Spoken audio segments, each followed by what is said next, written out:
The story begins inside a conference room. A young woman is translating between Chinese and Korean. Her name is Jeon. She works as an interpreter in various official conferences between Korea and China, and through her work she plays a key role in Korea's international relations and economy. As a highly skilled interpreter, Jeon has earned a strong reputation.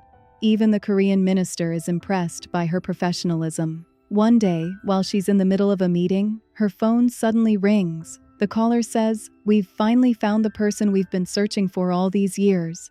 Hearing this, Jeon quickly wraps up the meeting and rushes out. It's revealed that she had been looking for this person for the past 10 years, and today, after all this time, that search has come to an end. The story then flashes back 30 years, to the city of Incheon, South Korea. Here, a man named Doo-seok is walking through narrow alleyways searching for a woman named Myung-ja. Doo-seok works as a loan agent at a bank, collecting unpaid debts from borrowers. He's known for being strict and highly responsible in his job. That day, Doo-seok is accompanied by his assistant Jong-bae, and they're out trying to collect a loan from Myung-ja. But no matter how much they search, they can't seem to find her home. Just when they're about to give up, they suddenly spot Myung-ja walking toward them, holding the hand of her 10-year-old daughter. That little girl's name is Jeon.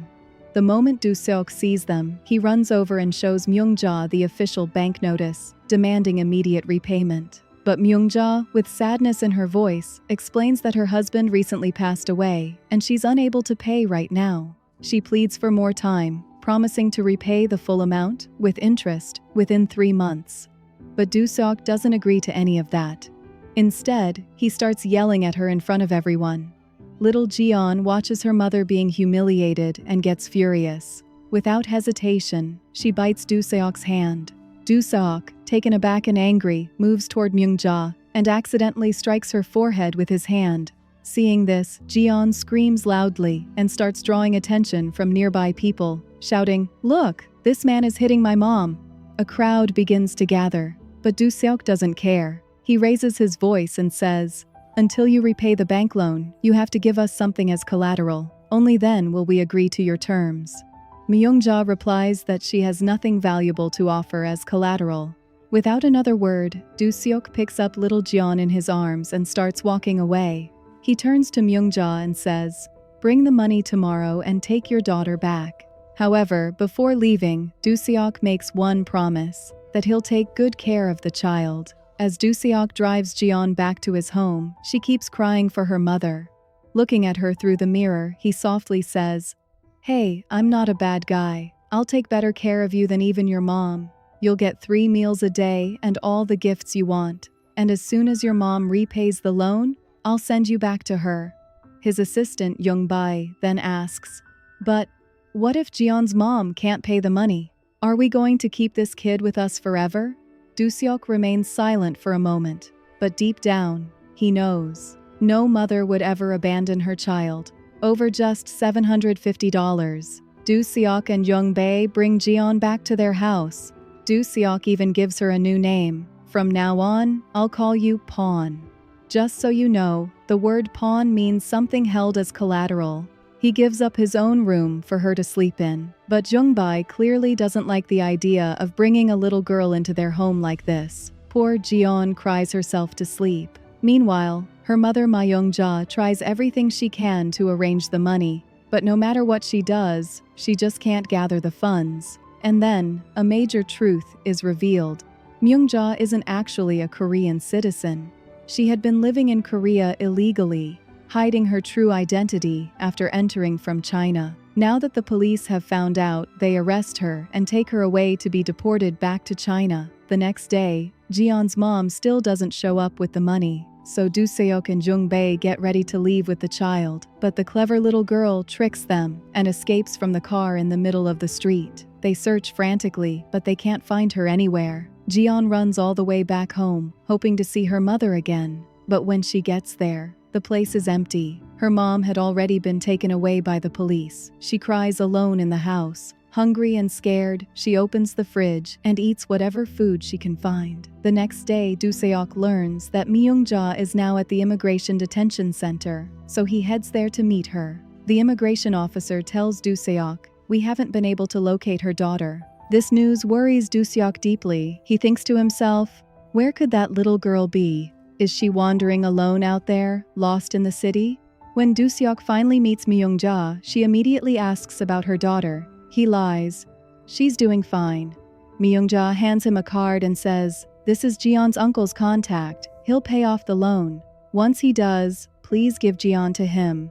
Before leaving, she gives Doo-seok a pager and a small photo to pass along to Jeon. Meanwhile, Jeon is still out on the streets, desperately looking for her mother. Night falls, and she's still searching. Tired, scared, and alone, she's suddenly approached by a drug-addicted vagrant who tries to grab her. But just in time, Doo-seok shows up, punches the man away, and rescues Jeon. Crying her heart out, Jeon tells him she couldn't find her mom anywhere. Doo-seok gently says, your mom is gone. She left you. This breaks the little girl's heart, and she cries even louder. Seeing her like that, something breaks inside Doo-seok too. He kneels beside her and says softly, don't cry. Your uncle will come soon to take you home.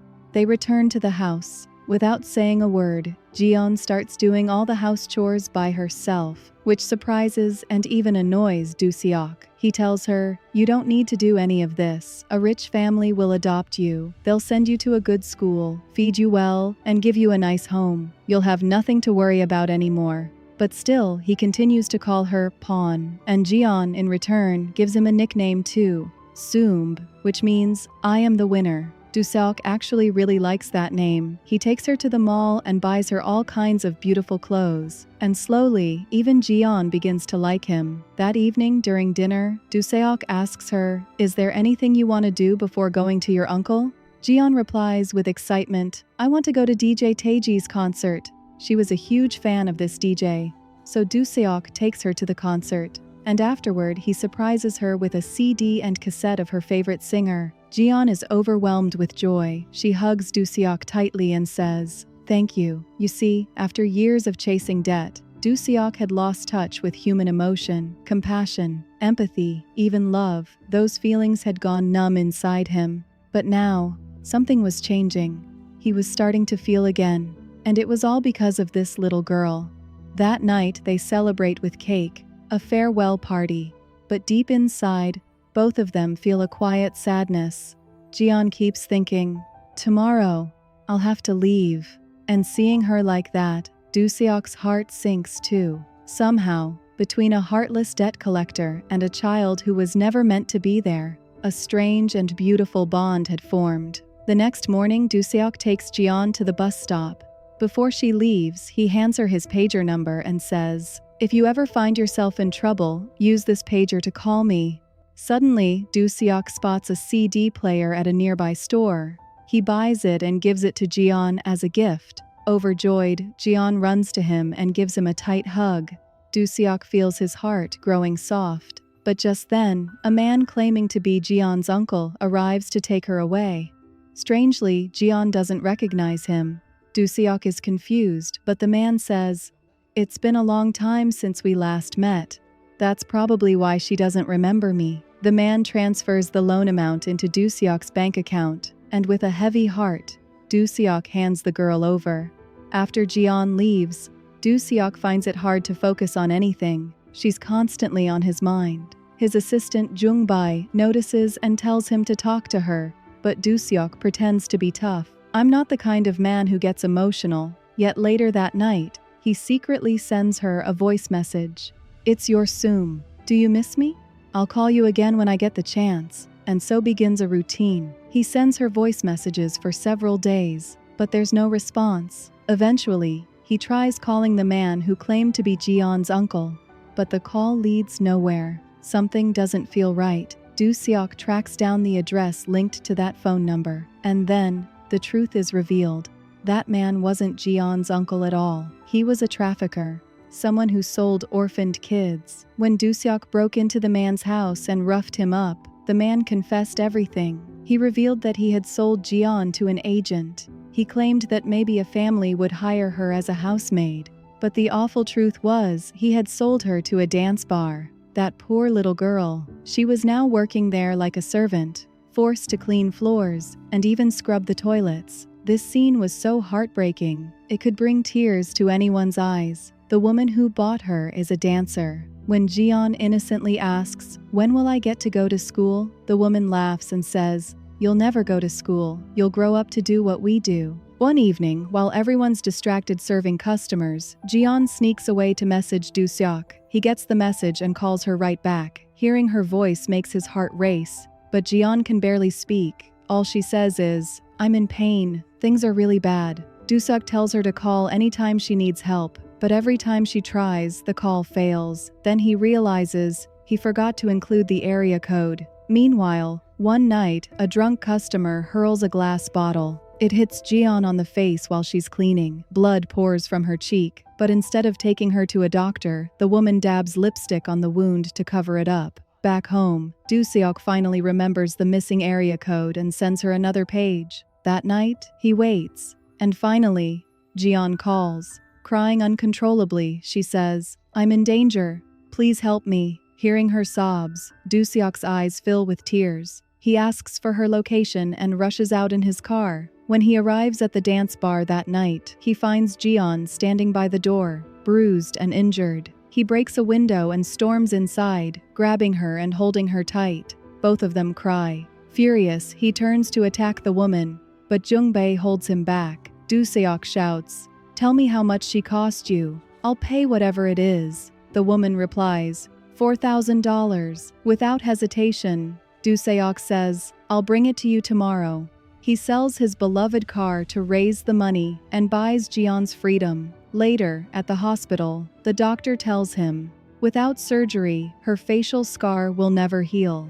So Doo-seok spends another $900 on plastic surgery to fix her wound.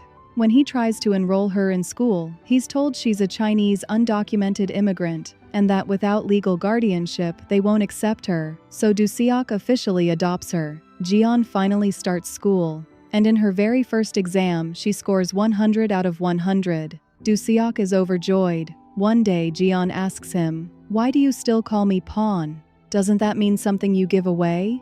Doo-seok smiles gently and replies, "Pawn means something valuable. Something so precious, people entrust it to others with care. That's what you are to me. My pawn. My treasure." Time passed, and the little girl grew up. Jian became the top student in high school.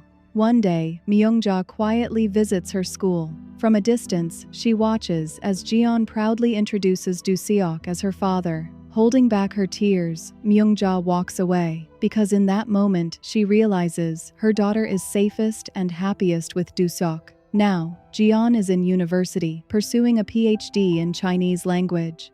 The next morning, Doo-seok receives a call from Jian's grandmother. She tells him that Myung-ja is seriously ill and could pass away at any time. She wants mother and daughter to meet one last time. Without wasting a second, Doo-seok takes Jian to the rural village in China, where her mother now lives. As Jian steps into her childhood village, memories flood back. She becomes emotional. At the doorstep, her grandmother hugs her tightly, tears streaming down her face. The little girl she once held is now a grown woman. When Jian sees her mother again, they embrace and break down in tears, releasing the pain they had both carried for so long. Lowering her head, Myung-ja says to Doo-seok, "I'll forever be indebted to you. You raised my daughter better than I ever could." She has no regrets left, because her child was raised by a good man. That night, Jian's grandmother quietly tells Doo-seok, "The doctors say Myung-ja could pass any day now. Thank you again for making this final meeting happen."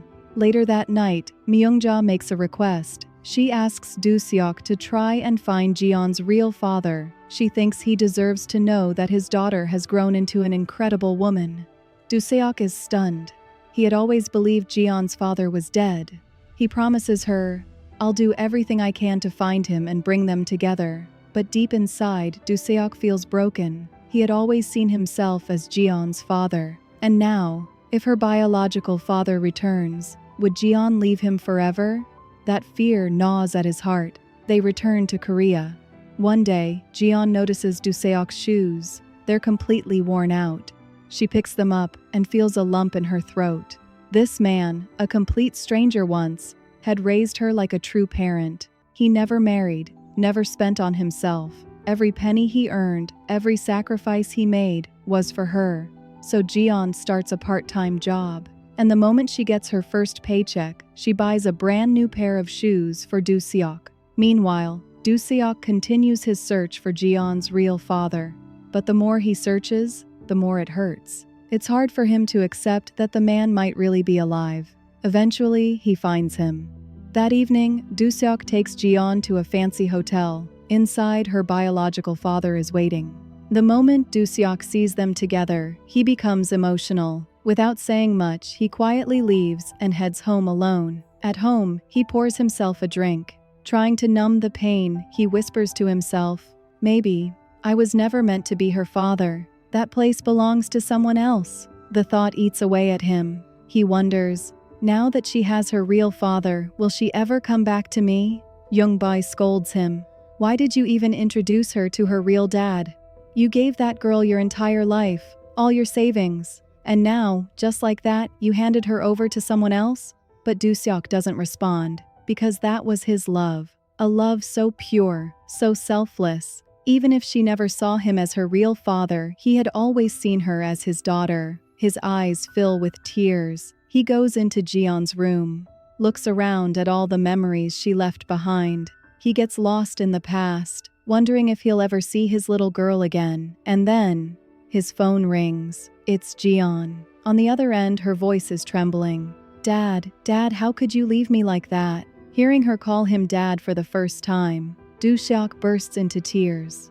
Ji-yeon says, "You're my real dad. I want to stay with you, forever. I'll never accept some stranger as my father." She begs him to come get her. Both of them are crying by now. Doo-seok is overwhelmed with joy. Before heading out, he grabs one thing, Ji-yeon's old CD player, the same one she used to listen to when riding on his motorbike. And then, he starts the engine and rides out into the night to bring his daughter back home. But just a few miles into the ride, Doo-seok suffers a brain stroke while driving. His vision blurs, his grip loosens, and the bike spins out of control. He crashes. Meanwhile, Ji-yeon waits. But her father never shows up. From that day forward, Doo-seok disappears. Ji-yeon and Jong-bae spend years searching for him. Every town, every corner, every hospital. But no sign, nothing. 10 long years pass. Yet still, no trace of Doo-seok. The story returns to the present. The phone call Ji-yeon received earlier. It was from Jong-bae. He had found a lead. A patient named Doo-seok was listed at a hospital. But when they arrive, it's not him, it's someone else. Jong-bae begins to lose all hope, but Ji-yeon refuses. She believes, deep down, her father is still alive. One day while driving, Ji-yeon sees something on the roadside. A banner that reads, "I am the winner." Her heart skips a beat. That was the name she gave Doo-seok when she was little. Sum, meaning, "I am the winner." It had always been his favorite word. An idea sparks in her mind. She rushes to the police station and asks them to search for someone using the name Sumb. And this time, they finally get a lead. A man using the name Sumb had been living in a mental health facility for the past 10 years. They immediately go there. The doctor explains what happened. 10 years ago, Doo-seok had a major bike accident caused by a stroke. He had been ignoring his symptoms for years. Had he gotten help earlier, things might have been different. The doctor hands them a diary. Only 2 words were written inside, Sum and Pawn. Seeing those words, Ji-yeon breaks down in tears. A man takes them to Doo-seok's room. He's sitting by the window, staring blankly into the distance, emotionless, empty. Jong-bae begins crying. Ji-yeon steps forward and softly says, "Dad, it's me, Ji-yeon." Doo-seok doesn't respond, just keeps staring. Ji-yeon, now sobbing, says, "Dad, I'm your pawn. I'm your daughter." The word pawn seems to echo in his ears. He begins murmuring it over and over. Then, he slowly pulls out the old CD player. Ji-yeon sees it, and her voice trembles. "From now on, I'll take care of you, the way you once took care of me." She pulls out the shoes she bought with her first paycheck and kneels to put them on his feet. That's when she notices a folded paper tucked beneath his sock. It's a bank book. Inside, she sees that Doo-seok had been saving money under her name, depositing every month, even in his condition, preparing for her future, so that she would never be in need. Jeon breaks down completely. This man, who denied himself medical care, food, even warmth, had saved every penny for a girl who wasn't even his by blood. No one could be more selfless or more loving. Tears stream down Doo-seok's face too. Jeon brings him home, and from then on, she takes care of her father. Years pass. One day, the moment finally arrives. Jeon is getting married. She holds her father's hand, and together they walk toward the stage. She had always dreamed of giving her father this honor. As they walk, the sound of applause rings through the hall, and something clicks in Doo-seok's mind. His memory starts to return, and then, for the first time in years, he looks at her and says, "Jeon." A peaceful, proud smile appears on his face, the kind of smile every father wears when he gives his daughter away on her wedding day. And with that, this beautiful story comes to a heartwarming end.